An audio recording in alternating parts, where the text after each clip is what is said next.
ప్రభువైన యేసుక్రీస్తు నామమున మీకు శుభం తెలియజేస్తున్నాం. సాయంకాల సమయంలో ప్రభు మరొకసారి బైబిల్ పట్టణంలో ప్రభు మనల్ని తీసుకొచ్చినందుకై ప్రభుకి ఎంతో వందనస్తులం. ప్రార్థన చేసుకొని మనం బైబిల్ స్టడీని ఆరంభించుకుందాం. ప్రేమ కలిగిన మా తండ్రి, పరిశుద్ధుడైన దేవాగణమైన మా ప్రభు, మహోన్నతుడా, మహాగణుడా, పరిశుద్ధుడా, నిత్య నివాసి, నిన్న నేడు నిరంతరము ఏకరీతిగా ఉన్న దేవా, మారని మార్పు చెందినవాడా, వర్తమాన భూత భవిష్యత్ కాలాల్లో ఉన్న సర్వాధికారి, సకల ఐశ్వర్యములు ఘనతయు మహిమా ప్రభావములు కలిగినవాడా, యేసుక్రీస్తు ప్రభు వారి సకల ఆశీర్వాదం వచ్చిన స్తోత్రములకు మించిన అద్వితీయమైన సత్యనామమును బట్టి మిమ్మల్ని స్తుతిస్తూ మరొకసారి రాత్రి మీ పాల్సిన దానికి వస్తూ ఉంటున్నాం. దేవా, వేల్పులో మీకు సమ్ముడెవరు? పరిశుద్ధతను బట్టి మీరు మహనీయుడు, అద్భుతములు చేయ దేవుడవు, మీకు సాటి అయిన వారెవరు తండ్రి? మీరు మాత్రమే ఎవరు సమీపింపరాని తేజస్సులు వసిస్తూ అమరత్వం కలిగి ఉన్నవాడా, మీకు వందనము చెల్లిస్తూ ఉంటున్నాను. ఈ రాత్రి ప్రభువా, స్థానిక సంఘం కర్మీలు ప్రోబిడ్లముగా దేవా మందిర ఆవరణంలో మాకు ఇచ్చినటువంటి ఈ అవకాశం కొరకే మీ స్తోత్రాలు. మా ప్రియ తండ్రి, బైబిల్ పట్టణంలో మీరు తీసుకొచ్చిన ప్రియులను బట్టి మీకు స్తోత్రాలు. దేవా, మీరే ఈ దినము తండ్రి మీ వాక్యం ద్వారా వారిని సంతృప్తి పరుస్తురమ్మని ప్రార్థిస్తుంటున్నాను. దేవా, రాబో దినాల కొరకై దేవా కర్మేల యొక్క పరిచయను మీరు విస్తరింపజేస్తురండి. దేవా, ఈ స్థలం ముందు ప్రభు ఉన్నాడు, ఇది దేవుని మందిరం ఏ రోటి కాదని అనేకులు గ్రహించి ఆ రీతిగా ప్రభు ఈ స్థలం మందు ప్రభా విశ్వాసులైన ప్రభు బిడ్డలు బలపరచబడినట్లు దేవా మీరు ఆశీర్వదిస్తూ రమ్మని ప్రార్థిస్తుంటున్నాను. ఈ రాత్రి కూడా బైబిల్ పట్టణంలో ప్రభు మీ సన్నిధి తోడుగా ఉంచుతూ రండి. పాటల ద్వారా మీ నామాన్ని మహిమ తెచ్చుకోనండి. వాక్య ధ్యానం ముందు కృప అనుగ్రహించమని యేసుక్రీస్తు ప్రభు వారి శ్రేష్టమైన నామం స్తుతించి ప్రార్థిస్తున్నాను తండ్రి, ఆమేన్.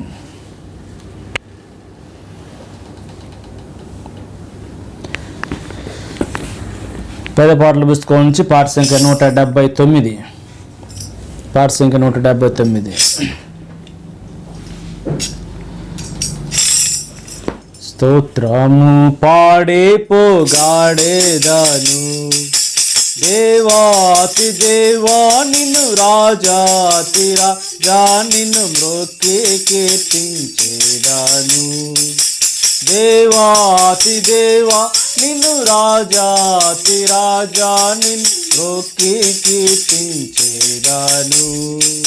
స్తోత్రము పాడే పోగాడేదాను, దేవాతి దేవా నిన్ను రాజాతి రాజా నిన్ను మ్రోక్కి కీర్తించేదాను.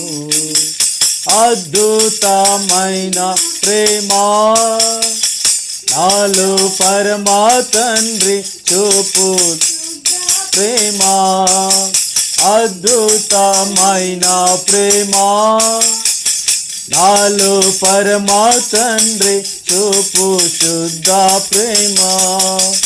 ఎన్నాడును మారాని ప్రేమ నాలో నిలుచుండు ప్రేమ, ఎన్నాడును మారాని ప్రేమ నాలో నిలుచుండు ప్రేమ. స్తోత్రము పాడే పోగాడేదాను, దేవాతి దేవా నిన్ను రాజాతి రాజా నిన్ను మ్రోక్కి కీర్తించేదాను. దేవాతి దేవా నిన్ను రాజాతి రాజా నిన్ను మ్రోక్కి కీర్తించేదాను. జ్యోతిగా నాకు వచ్చే జీవామిచ్చి నన్ను కొన్న ప్రేమ, జ్యోతిగా జగమునకు వచ్చే జీవామిచ్చి నన్ను కొన్న ప్రేమ.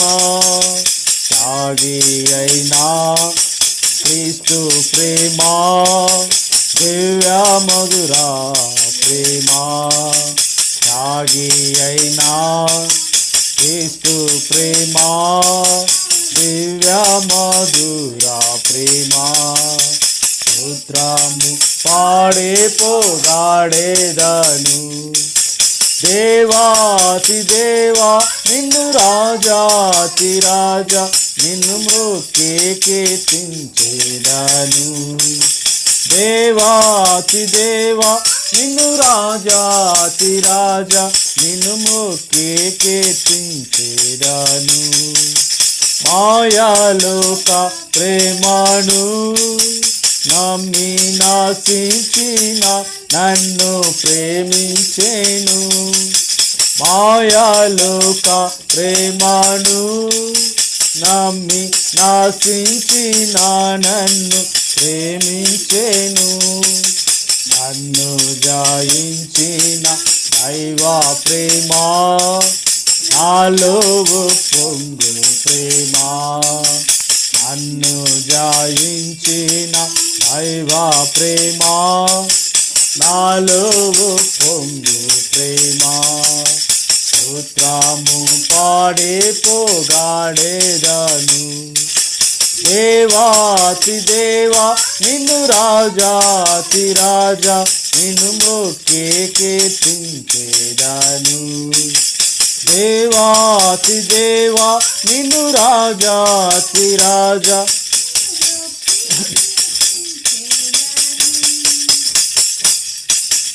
ఆధారమైన ప్రేమ దినము మాతావలెనన్నాదు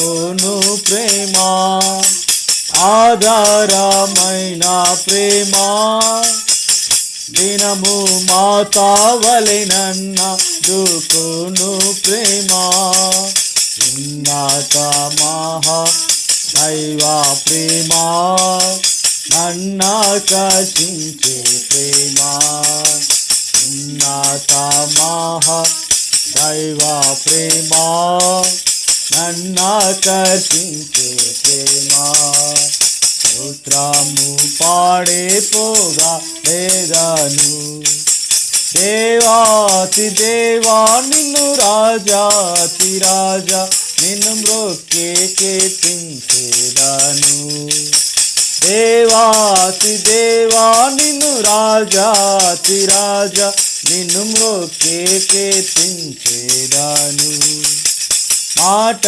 తప్పని ప్రేమ పరమా వాక్కునిచ్చి ఆదరించే ప్రేమ మాట తప్పని ప్రేమ పరమా వాక్కునిచ్చి ఆదరించే ప్రేమ సర్వశక్తి గల దైవ ప్రేమ సతతము నుండు ప్రేమ సర్వశక్తి గల దైవ ప్రేమ సతతము నుండు ప్రేమ స్తోత్రము పాడే పోగాడేదా దేవాతి దేవా నిన్ను రాజాతి రాజా నిన్ను మ్రొక్కి కీర్తించేదను దేవాతి దేవా నిన్ను రాజాతి రాజా నిన్ను మ్రొక్కి కీర్తించేదను.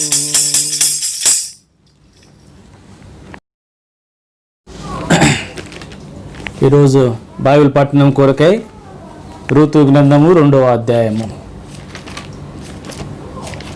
ఈ దిన బైబిల్ పట్టణం ఋతు గ్రంథాన్ని మనం చూస్తూ వస్తున్నాం. ఋతు గ్రంథము 2వ అధ్యాయము 20వ వచనాన్ని మనం అందరం కూడా కలిసి చదువుకుందాం. ఋతు గ్రంథము 2వ అధ్యాయం 20వ వచనము కలిసి చదువుదాం. నయోమి బ్రతికి ఉన్న వారికి చచ్చిన వారికి ఉపకారము చేయుట మానని ఇతడు యెహోవా చేత ఆశీర్వాదింపబడును గాక అని తన కోడలితో నేను. మరియు నయోమి ఆ మనుషుడు మనకు సమీప బంధువుడు, అతను మనల్ని విడిపింపగల వారిలో ఒకడని చెప్పగా ప్రభు సాయం కొరకే ప్రార్థన చేద్దాం. ప్రేమ తండ్రి, ఇంతవరకు ప్రభా ఋతు గ్రంథంలో 2వ అధ్యాయము ముగింపులోనికి మమ్మల్ని మీరు తీసుకొచ్చినందుకై స్తోత్రాలు. దేవా, మానవ హద్దుబాటులో ఋతు గ్రంథంలో అనేకమైన సంగతులను మేము ధ్యానించుట్లో మాకు ఇచ్చిన మీ తలంపుల కొరకే స్తోత్రాలు. ప్రభా, మీ తలంపులు ప్రభు ఎంత ఉన్నతమైనవి, భూమి కంటే ఆకాశం ఎంత ఉన్నతంగా ఉన్నాయో ప్రభు మీ తలంపులు అంత ఉన్నతంగా ఉన్నాయి. అటు మీ తలంపులు మాకు దయచేస్తూ వచ్చారు దేవా, అందుకొరకే మీకు వందనములు చెల్లిస్తుంటున్నాను. ఈ దినం కూడా దేవా రూతు గ్రంథం 2వ అధ్యాయం 20వ వచనంలో నుండి మాతో మీరు మాట్లాడుతురమ్మని ప్రార్థిస్తుంటున్నాను. 2వ అధ్యాయం ముగింపులోనికి మమ్మల్ని మీరు తీసుకొచ్చినందుకై మీకు స్తోత్రాలు. ఈ దినం ప్రభు తీసుకొచ్చిన ప్రభు బిడ్డల కొరకై, స్థానిక సంఘం కర్మేలు విశ్వాసుల కొరకై మీ స్తోత్రాలు. దీవించుము, ఆశీర్వదించుము, మీ మేలుతో తృప్తిపరిచి వారిని పంపించమని ప్రార్థిస్తుంటున్నాను. దేవా మీ ఆత్మతో నింపండి, మీ సంచారం మా మధ్య ఉంచమని. దేవా మీ దాసుని మీ సిలువ చాటున మరుగుపరిచి మీరు మాత్రమే మీ స్వరం నింపజేస్తురమ్మని యేసు నామమున స్తుతించి ప్రార్థిస్తున్నాను తండ్రి, ఆమేన్. గత వారం మనం రూతు గ్రంథంలోనున్న 2వ అధ్యాయము 18వ వచనంలో మనం చూస్తూ వచ్చినవి కొన్ని సంగతులు చూస్తూ వచ్చాం. పేలాలు, ఆ తర్వాత పిడికెళ్ళు, ఎవలు. పేలాలు ఎవలు అనేవి మిగిల్చిన దాన్ని చూపించి ఆమెకి ఇచ్చాను. ఆమె తిని తృప్తి పొందిన తరువాత మిగిల్చిన దాన్ని చూపించి ఆమెకి ఇచ్చాను అనే మాటలో నుండి మిగిల్చబడినవి మనకేమి తెలియజేస్తున్నాయో అన్న 3 సంగతులు జ్ఞాపకం చేసుకుంటూ వచ్చాం. కాబట్టి రూతు కడుపులో తన కనుపాడ తినింది, సంతృష్టిగా తినింది, తృప్తిగా తినింది. మిగిలినటువంటి వాటిని నయోమికి ఇచ్చినట్లుగా మనం చూస్తూ వచ్చాం. ఆ మిగిలినట ముక్కలు లేకపోతే మిగిలిన సంగతి మనం జ్ఞాపకం చేసుకుంటూ వచ్చాం గత వారం. తిరిగి అంశంలోకి మనం వెళ్ళలేము. కానీ ఈ దినం 20వ వచనంలో నయోమి బోయాజుని గురించి అన్నటువంటి మాటలో నుండి కొన్ని సంగతులు చూస్తాం. మనం 19వ వచనంలోనికి వస్తే ఇప్పుడు మిగిల్చబడినటువంటి అన్నీ కూడా రూతు నయోమి చేతికి ఇచ్చిన తర్వాత నయోమి రూతుని అడుగుతా వచ్చింది. ఏమంటే, నువ్వెక్కడ ఏమి కొంటివి, నువ్వెక్కడ ఏరుకుంటివి, ఎక్కడ పనిచేసేటివి, నీ అందు లక్ష్యం ఉంచిన వాడు ఎవరు అని కొన్ని ప్రశ్నలు రూతుని అడిగినట్లుగా ఇక్కడ రాయబడతా వచ్చినాయి. అప్పుడు రూతు చెప్పింది, ఆమె ఒకటే సమాధానం చెప్పింది. ఏం చెప్పిందంటే, ఎవరి వద్ద నేను పనిచేసినో అతని పేరు బోయాజు అని చెప్పింది. ప్రియ దేవుని బిడ్డలారా, కనుక రూతు ఎక్కడ పనిచేసిందో అతని పేరు బోయాజు. బోయాజు యొక్క పొలంలో అవన్నీ కూడా ఏరుకొని తెచ్చినట్లుగా తన అత్తకు సమాధానం చెప్పినట్లుగా రాయబడతా వచ్చింది.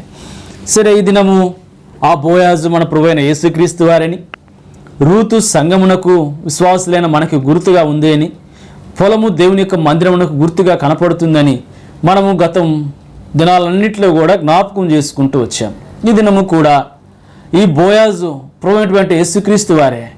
నయోమి ఇప్పుడు ఆ బోయాజుని గురించి ఒక మాట అంటా ఉంది. ఏమంటుందంటే, బ్రతికి ఉన్న వారిని చచ్చిన వారికిని, బ్రతికి ఉన్న వారికిని చచ్చిన వారికిని ఉపకారము చేయటం మానని ఇతడు యెహోవా చేత ఆశీర్వాదింపబడునుగాక అని పలికింది. ఈ సంగతులన్నీ విన్న తర్వాత రూతు బోయాజుని గురించి అంటూ వచ్చింది కదా. ఈయన ఎవరు అంటే, ఈయన ఉపకారము చేసేటువంటి వాడు. కనుక బోయాజు యొక్క స్వభావం ఇక్కడ కనపడుతూ ఉంది. బోయాజు యొక్క స్వభావం ఏమిటి అంటే, ఎప్పుడు ఏ పరిస్థితుల్లో కూడా అపకారం చేయడు. బోయాజు యొక్క స్వభావం ఏమిటి అంటే, ఆయన స్వభావం ఏమిటి అంటే, ఆయన బ్రతికిన వారికిని చచ్చిన వారికిని ఆయన కేవలం ఉపకారం మాత్రమే చేస్తాడు. ఈనాడు ప్రభు నమ్మినటువంటి బిడ్డలముగా ఆయన కుమారులము, ఆయన కుమార్తెలమును చెప్పుకునేటువంటి మనము, ప్రభువైన యేసుక్రీస్తు రక్తములో కడగబడినటువంటి మనము, కనుక ఆరాధన చేస్తూ ప్రభుబల్లో చేవేస్తున్నటువంటి ఆయన సంతానము, ఆయన కుమారులమని చెప్పుకునేటువంటి మనము ఈనాడు ఈ బోయాజునకు వలె, ఈ పరమ బోయాజు ప్రభువైనటువంటి యేసుక్రీస్తునకు వలె మనము కూడా బ్రతికిన వారికిని చనిపోయిన వారికిని ఎప్పుడు కూడా ఉపకారం చేసేటువంటి స్వభావం కలిగి ఉండాలి అనేది. కనుక ఈనాడు నీ స్వభావం ఎట్లా ఉంది? ఉపకారం చేసే స్వభావం కలిగిన వారుగా ఉంటున్నావా, లేకపోతే అపకారం చేసేటువంటి స్వభావాన్ని కలిగిన దానివిగా ఉంటున్నావా? ఎట్లా ఉంటున్నాం మనం?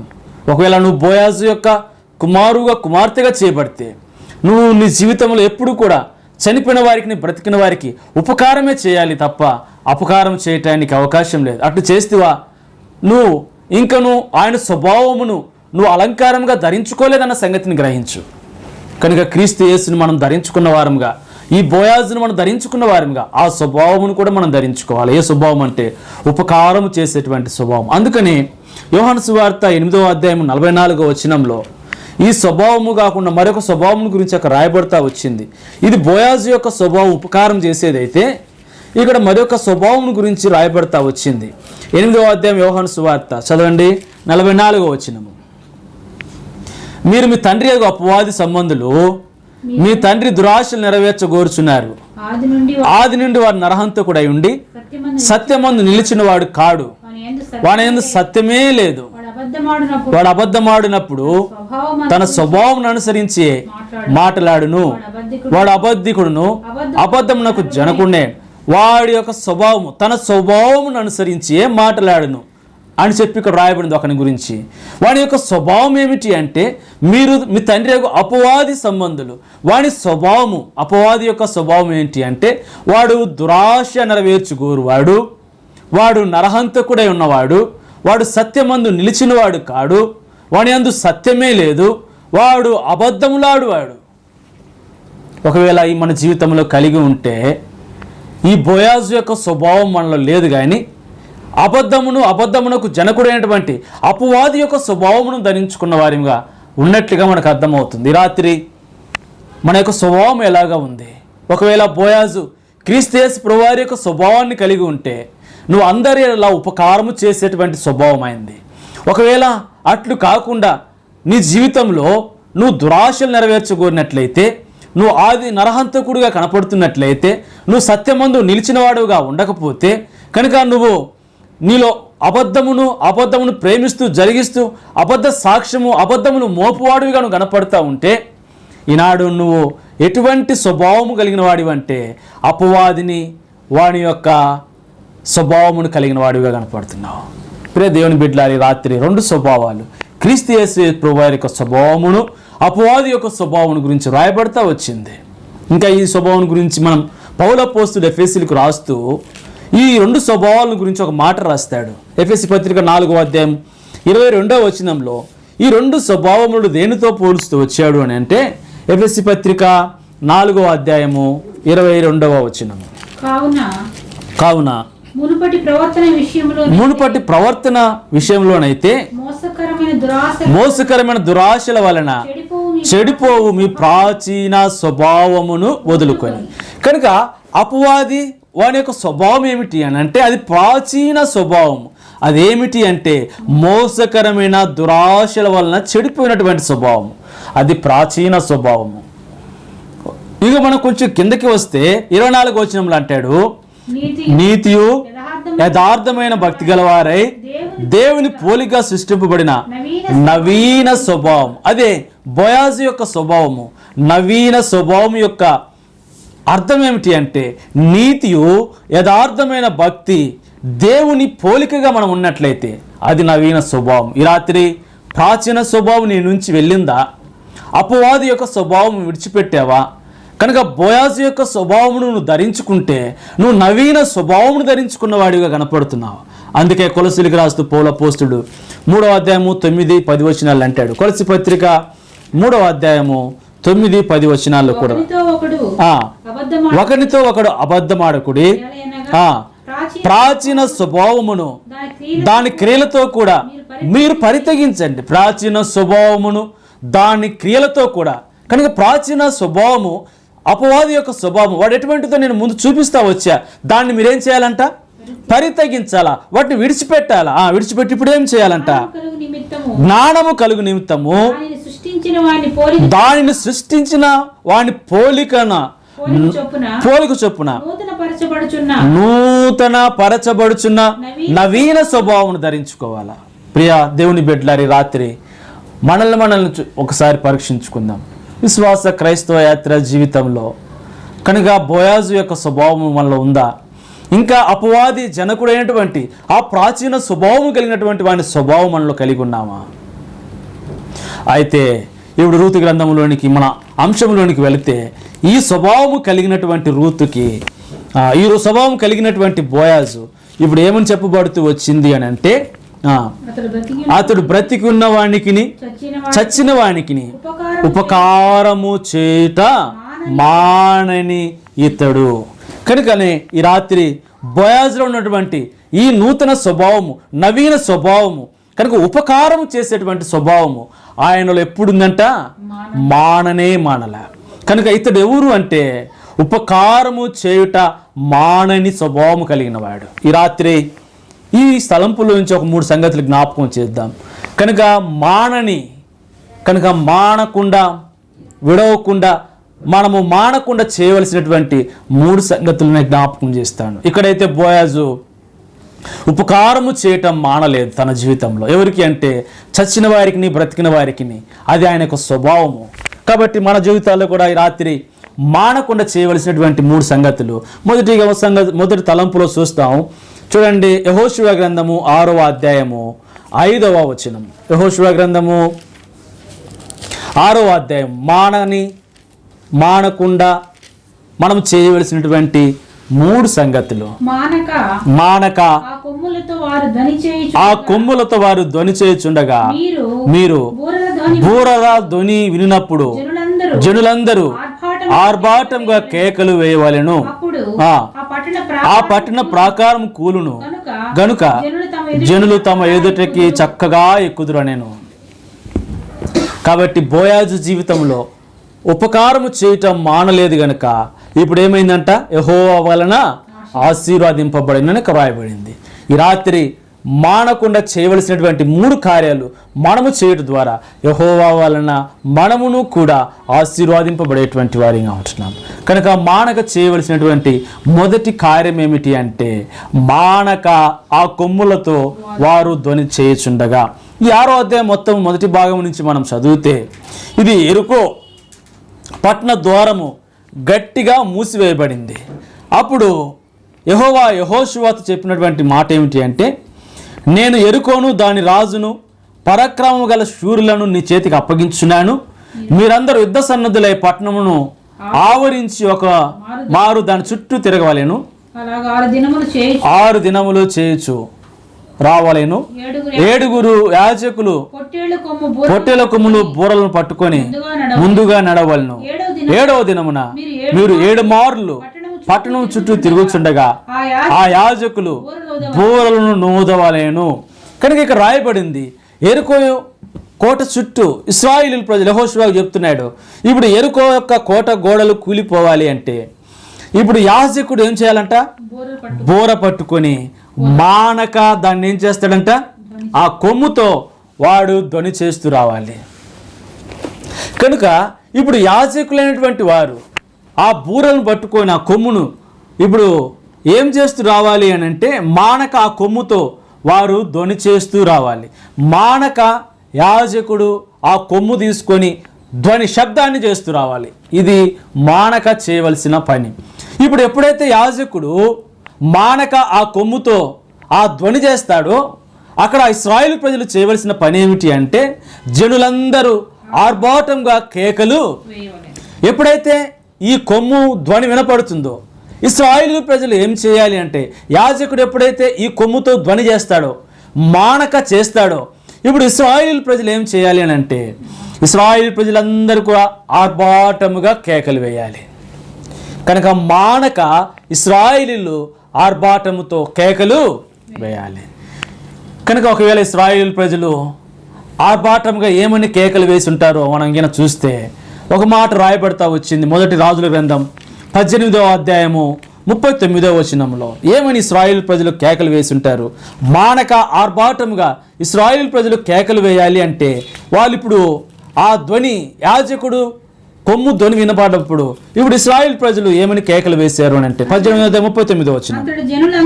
అంతటి జనులందరూ దాన్ని చూచి సాగిలపడి యెహోవాయే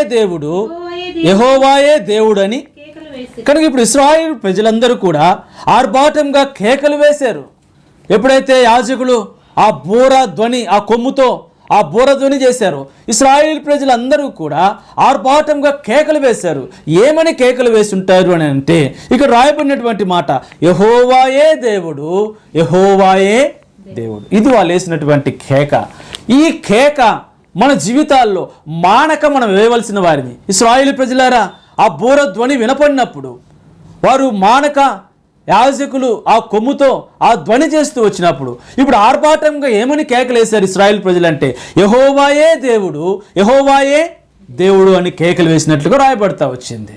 మత్తయి సువార్త 21వ అధ్యాయంలో ప్రభువైనటువంటి యేసుక్రీస్తు వారు యెరూషలేములోనికి ఆయన ప్రవేశించక మునుపు ఆయన అక్కడ కూడా కొంతమంది ప్రజలు కేకలు వేస్తూ వచ్చారు.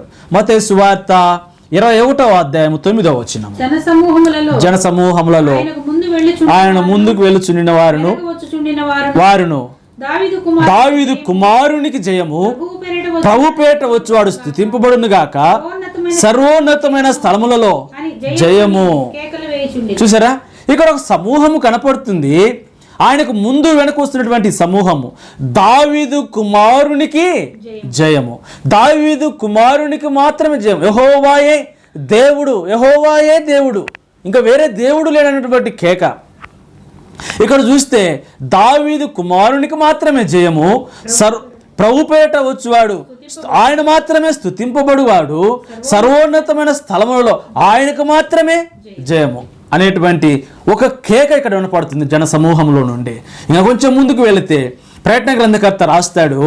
ప్రకటన గ్రంథము 7వ అధ్యాయము 10వ వచనం, ప్రకటన గ్రంథము 7వ అధ్యాయము 10వ వచనము,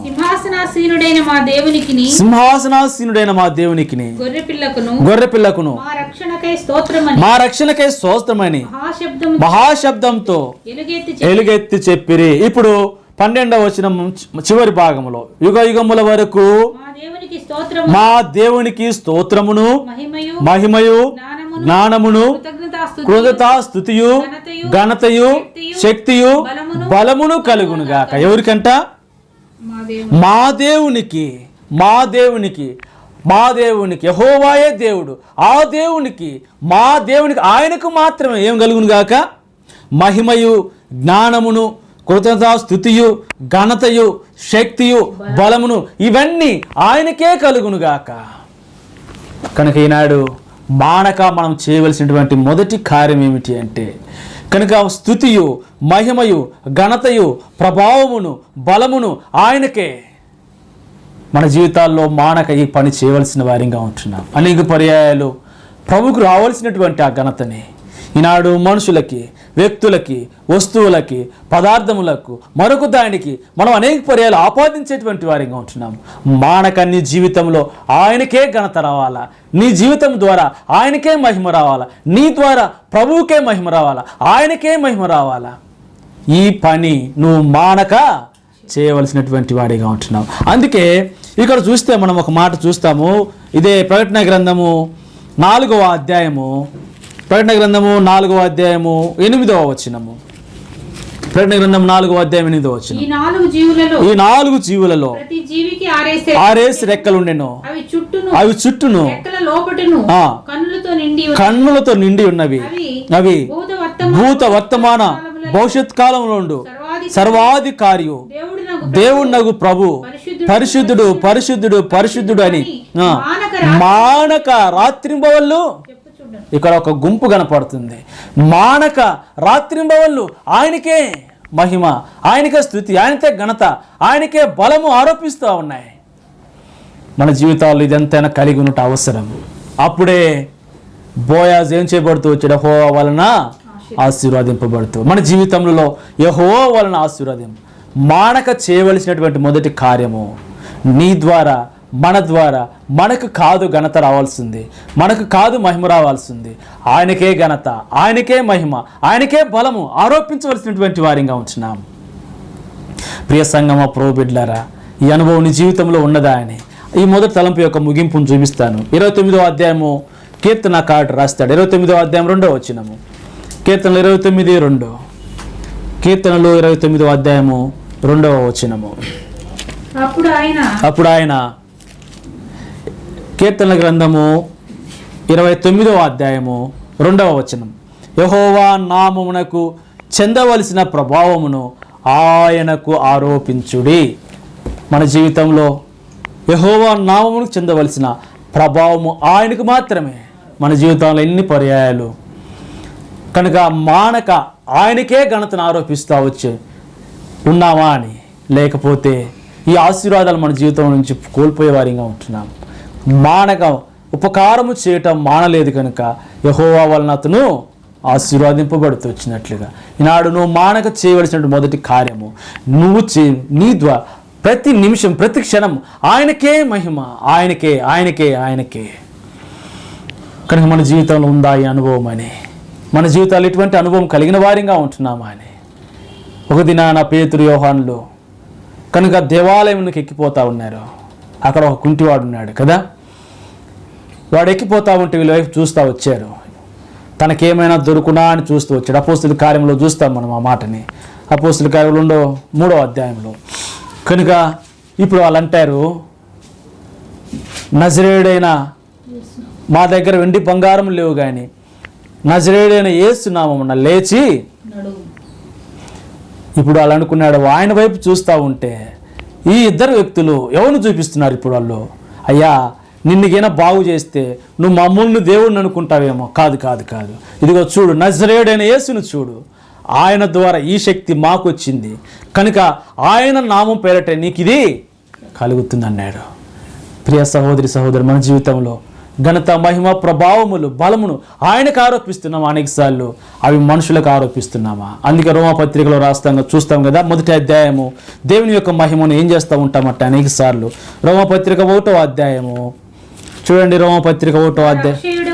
వాడు అక్షయుడగు దేవుని మహిమను క్షేమగు మనుషుల యొక్కయు పక్షుల యొక్కయు చతుష్పాద జంతువుల యొక్కయు పురుగుల యొక్కయు ప్రతిమా స్వరూపములుగా మార్చారు. ఈనాడు ఆ ఘనతని, ఆ మహిమను, ఆ ప్రభావమును ఈనాడు మనుషులకు ఆరోపిస్తాం అనేక సార్లు. అప్పుడు నీకే రావాలి ఘనత, నీకే మహిమ, నీకే. అందుకే మనం ఎంతో ఆత్మీయంగా భ్రష్టు పట్టిపోయేవారిగా, ఆత్మీయంగా నష్టపడేవారిగా, ఆశీర్వాదాలు కోల్పోయేవారిగా ఉంటున్నాం. కనుక మానక చేయవలసినటువంటి మొదటి కార్యం ఏమిటి అంటే ఆయనకే ఘనత మహిమ ప్రభావములు ఆరోపించవలసిన వారిగా ఉంటాం. ఇది మొదటి తలంపు. 2వ తలంపులు చూద్దాం. 109వ దావీదు కీర్తన, మానక చేయవలసినటువంటి 2వ కార్యము. 109వ దావీదు కీర్తన 4వ వచనము. 109వ దావీదు కీర్తన 4వ వచనము. నేను చూపిన ప్రేమకు ప్రతిగా వారు నా మీద పగబట్టి ఉన్నారు, అయితే నేను మానక ప్రార్థన చేయుచున్నాను. దావీదు ఈ మాట పలుకుతూ వస్తున్నాడు, అయితే నేను మానక ప్రార్థన చేయుచున్నాను. కనుక మానక చేయవలసినటువంటి 2వ పని మన జీవితాల్లో, ఆత్మీయ జీవితంలో ప్రభు నమ్ముకున్న తర్వాత, ప్రభు విశ్వసించిన తర్వాత మానక చేయవలసినటువంటి 2వ కార్యము. కనుక యెహోవా వలన మనము కూడా అట్టి ఆశీర్వాదంలోనికి రావాలి అంటే మానక చేయవలసినటువంటి 2వ కార్యం ఏమిటి అంటే ప్రార్థన. కనుక దావీదు అంటాడు, నేను మానక ప్రార్థన చేయుచున్నాను. ఈ మాట దావీదు ఎప్పుడు పలుకుతూ వచ్చాడు అంటే ఈ అధ్యాయం అంతా మొదటి 3 వచనాలు చదివితే, మనము 2వ వచనాన్ని ఆరంభంలో చదవండి. 2వ వచనం ఆరంభంలో, నన్ను చెరపవలనని భక్తిహీనులు తమ నోరు కపటముగా తమ నోరు తెరచి ఉన్నారు. నన్ను చెరపవలనని భక్తిహీనులు తమ నోరు కపటముగా తమ నోరు తెరచి ఉన్నారు. వారు నా మీద అబద్ధములు చెప్పుకొనుచున్నారు, నన్ను చుట్టుకొని నా మీద ద్వేషపు మాట్లాడుచున్నారు, నిర్నిమిత్తముగా నాతో పోరాడుచున్నారు. చూడండి 2 వచనాల్లో దావీదు మానక ప్రార్థన చేయక మునుపు దావీదుకి ఎదురవుతున్నటువంటి పరిస్థితిని ఇక్కడ మనం జ్ఞాపకం చేసుకోవచ్చు. ఎలా ఉన్నారంట, ఈ భక్తిహీనులు దావీదును చెరపవలనని నోరు తెరిచిన వారిగా కనపడుతున్నారు. అంతేకాదు ఇదే భక్తిహీనులు కపటముగా మాట్లాడుతున్నారు. నోరు తెరిచి దావీదును చెరపవలనని దావీదుని కపటముగా మాట్లాడుతున్నారు. అంతేకాదు వారు దావీదు మీద అబద్ధములు కూడా చెబుతూ ఉన్నారు. అంతేకాదు వారి చుట్టూ కూడా ఈ భక్తిహీనులు, ఈ కపటముగా మాట్లాడువారు, ఈ అబద్ధికులు ఆయన చుట్టూ చేరి ఆయనను ద్వేషిస్తూ ద్వేషపూర్వకమైనటువంటి మాటలు మాట్లాడుతున్నారు. అంతేకాదు దావీదుతో నిర్నిమిత్తంగా హేతువు లేకుండానే దావీదు మీద పోరాటం సలుపుతూ ఉన్నారు. ఈనాడు మనము, మన సంఘము ఈనాడు ఇదే పరిస్థితుల్లో మనం ఉన్నాం. కనుక మనల్ని చెరపవలనని, సంఘమును ఇంకా పాడు చేయవలనని, సంఘమును ఇంకా భ్రష్టు పట్టించాలని, కనుక ఉన్నటువంటి విశ్వాసులను కూడా చెదరగొట్టుడు కొరకై వారి మీద లేనిపోని ఇంకను వారి యొక్క మాటల ద్వారా వారిని ఏ విధం చేత నేను ఆకర్షించాలని ఈనాడు ఇట్టి భక్తిహీనులు తయారైపోతూ వచ్చారు. పైకే వారికి భక్తి, పైకే భక్తి వేషము, పైకే కనుక దేవుని యొక్క బిడ్డల యొక్క వేషము కనుక ఈనాడు వారు పాడు చేస్తూ ఉన్నారు మిగిలిపోయిన వారిని కూడా. అదే పరిస్థితుల్లో ఈనాడు మన సంఘము మనము ఉంటున్నాం. ఇప్పుడు ప్రియ సంఘమా, భయపడొద్దు.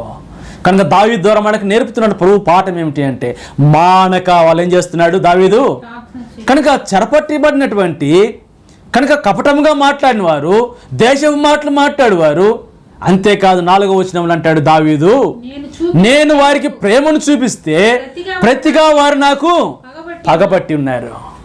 ఈనాడు ఇదే పరిస్థితుల గుండా మనం వెళుచున్నాం. ప్రేమను చూపిస్తే మన ప్రేమకు ప్రతిగా వారు పగబట్టినారు. ఏదో విధము చేత సంఘమును భ్రష్టుపరచాలని, సంఘము నాశనం చేయాలని, సంఘము లేకుండా చేయాలని, ఇంకను అనేక విధాలుగా స్థానిక సంఘము ప్రభు బిడ్డల్ని ఇంకను వారు ఏం చేస్తున్నారంటే వారి యొక్క ఆలోచన ప్రేమకు ప్రతిగా వారు పగబట్టిన వారిగా కనపడుతున్నారు. ఆయనను ప్రభు మనకిచ్చిన ధైర్యం ఏమిటి అంటే, ఇప్పుడు ఇట్టి పరిస్థితుల్లో దావీదు ఏం చేస్తున్నాడంట, నేను మానక ప్రార్థన చేస్తున్నాడు. ప్రియ సంఘమా, ప్రభు బిడ్డలారా, రెండోదిగా మనం చేయాల్సింది మానక ప్రార్థన చేద్దాం. ఒకవేళ ప్రార్థన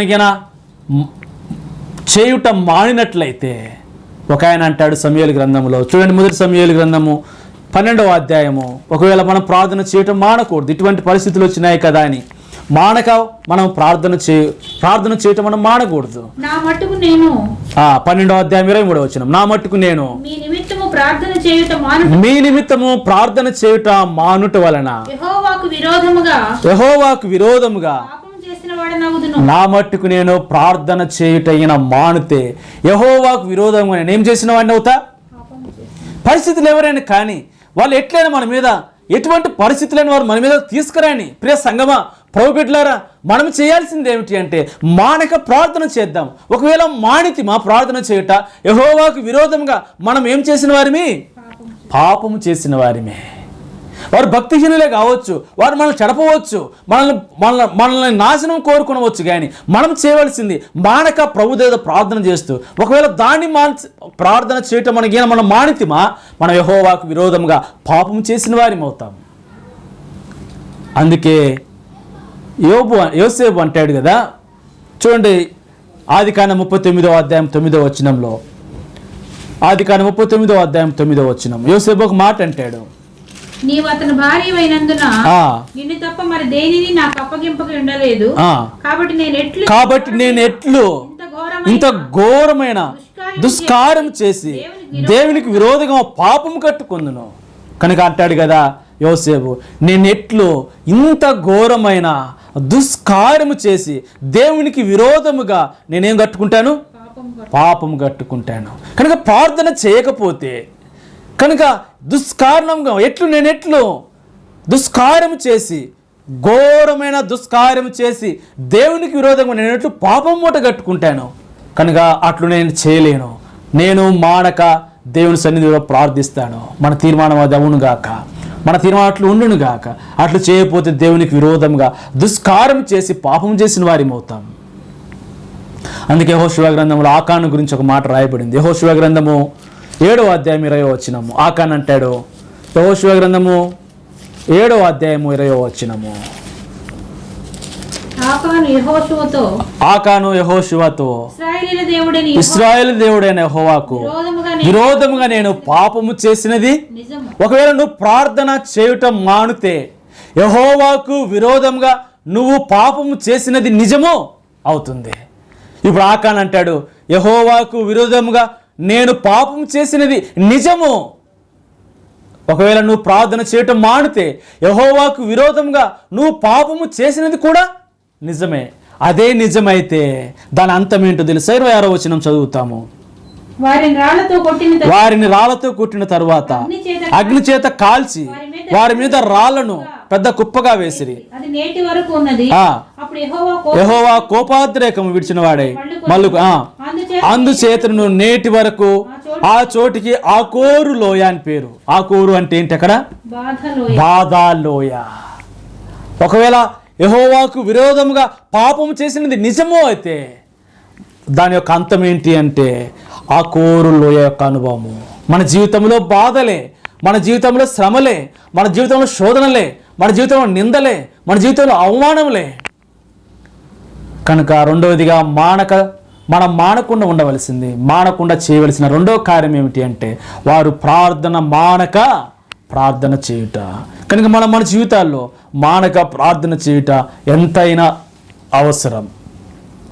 కనుక అట్లుగానే చేస్తే నువ్వు యెహోవాకు విరోధంగా పాపం చేసిన వాడివి అవుతావు. కనుకనే అందుకే 54వ అధ్యాయము యెషయా గ్రంథకర్త రాస్తాడు 17వ వచనములో, 54వ అధ్యాయము యెషయా గ్రంథము 17వ వచనము, నీకు విరోధముగా రూపింపబడిన ఏ ఆయుధమును వర్ధిల్లదు. కనుక మనం యెహోవాకు విరోధముగా పాపం చేస్తే ఆ విరోధముగా చేయబడినటువంటి పాపం, విరోధముగా చేయబడినటువంటి ఏ ఆయుధమును వర్ధిల్లదు. కనుక మానక చేయవలసినటువంటి రెండవ కార్యం ఏమిటి అంటే మానక ప్రార్థన చేయాలి. ఇప్పుడు మూడవ తలంపులోనికి వెళ్తాము. హెబ్రీ పత్రిక 10వ అధ్యాయము 24వ వచనం. హెబ్రీ పత్రిక 10వ అధ్యాయము 24వ వచనం.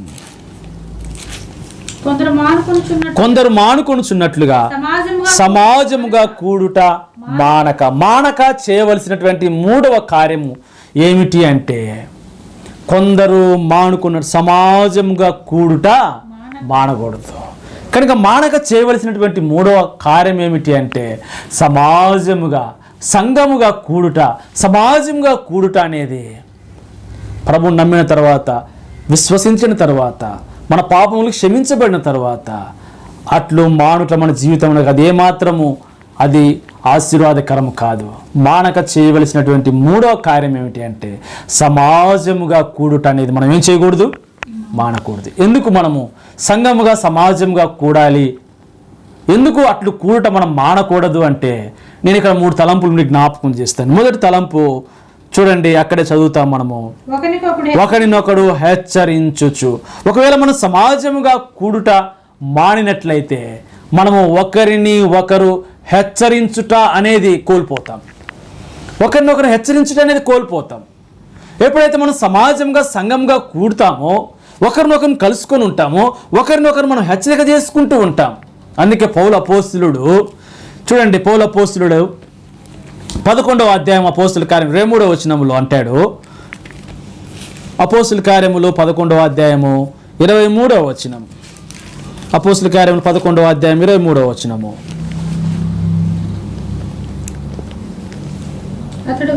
అతడు వచ్చి దేవుని కృపను చూచి సంతోషించి ప్రభువును స్థిర హృదయంతో హత్తుకొనవలెనని అందరినీ హెచ్చరించెను.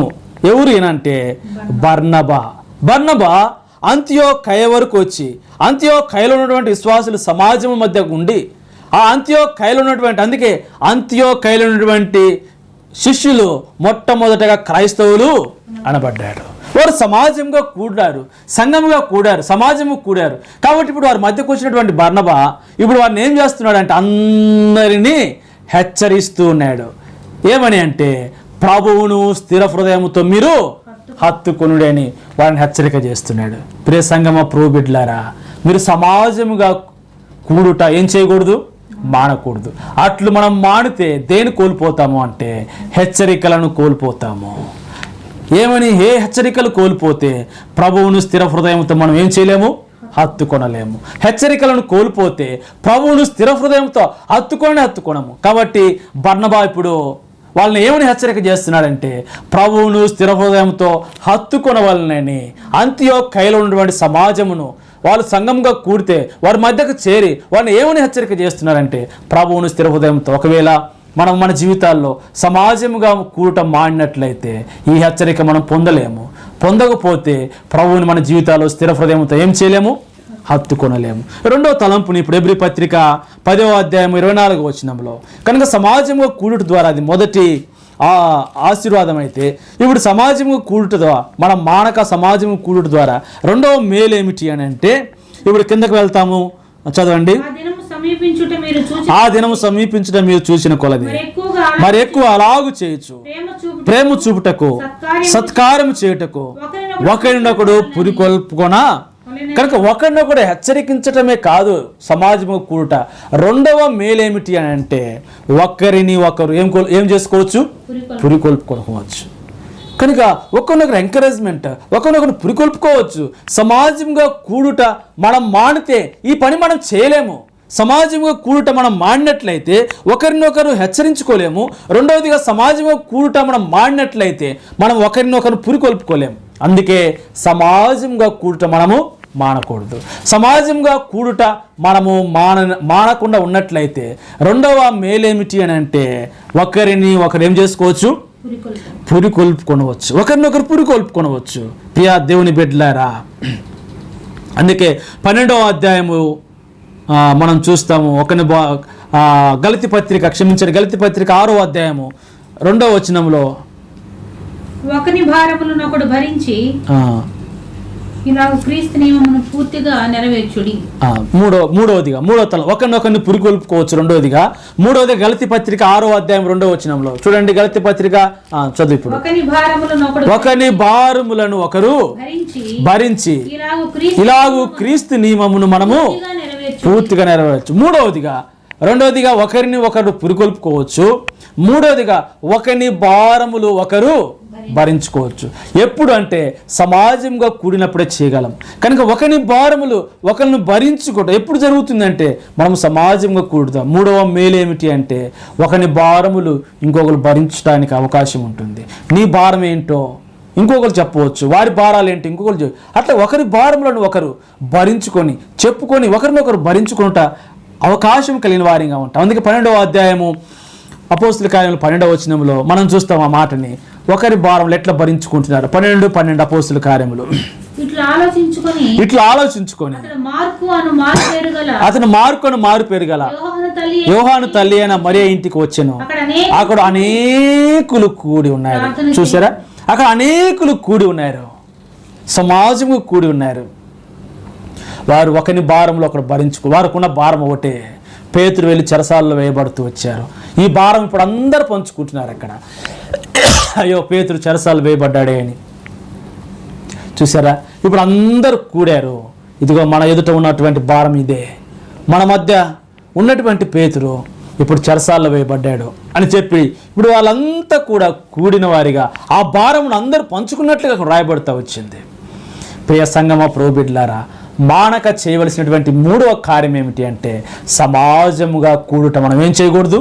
మానకూడదు. అటు మనం సమాజంగా కూడుట వలన 3 అంతల మేలులు మనం చూస్తూ వచ్చాం. మొదటిది ఏం చూస్తూ వచ్చామంటే హెచ్చరిక పొందవచ్చు. రెండవది పురికొల్పవచ్చు. మూడవది ఒకని భారములు ఒకడు భరించవచ్చు. అట్లు ప్రభు మనల్ని దీవించి ఆశీర్వాదం. కాబట్టి ఇప్పుడు రూతు గ్రంథంలో నుండి మనం ఈ దినం ప్రభుత్వం మనం మాట్లాడినటువంటి తలంపులో ఇట్టి ఆశీర్వాదాలన్నీ నువ్వు పొందాలి అంటే ఇప్పుడు మనం 20వ వచనంలో అతడు బ్రతికిన వారికి చచ్చిన వారికి ఉపకారము చేయుట మానని ఇతడు మానలే. మన జీవితంలో కూడా మానని 3 కార్యములు. మొట్టమొదటిగా మహిమ ప్రభావములు, స్తుతియు ఘనతయు బలమును అన్ని కూడా ఆయనకే చెల్లును ఆరోపించాలి. అది మనం మానక ఆయనకే, మనుషులకు కాదు. అది కనుక మానక చేయవలసింది ప్రభువుకే ఆరోపించాలి. రెండవదిగా మనం చూస్తూ వచ్చాము మానక మనము ప్రార్థన చేయాలి. మూడవది సమాజంగా కూడుట మనము మానకూడదు. కాబట్టి ఇట్లు మనం చేసినట్లయితే యెహోవా చేత ఆశీర్వాదింపబడేవారిగా ఉంటాం. అట్లు ప్రభు మనల్ని దీవించి ఆశీర్వాదించునుగాక. ప్రార్థన చేద్దాం.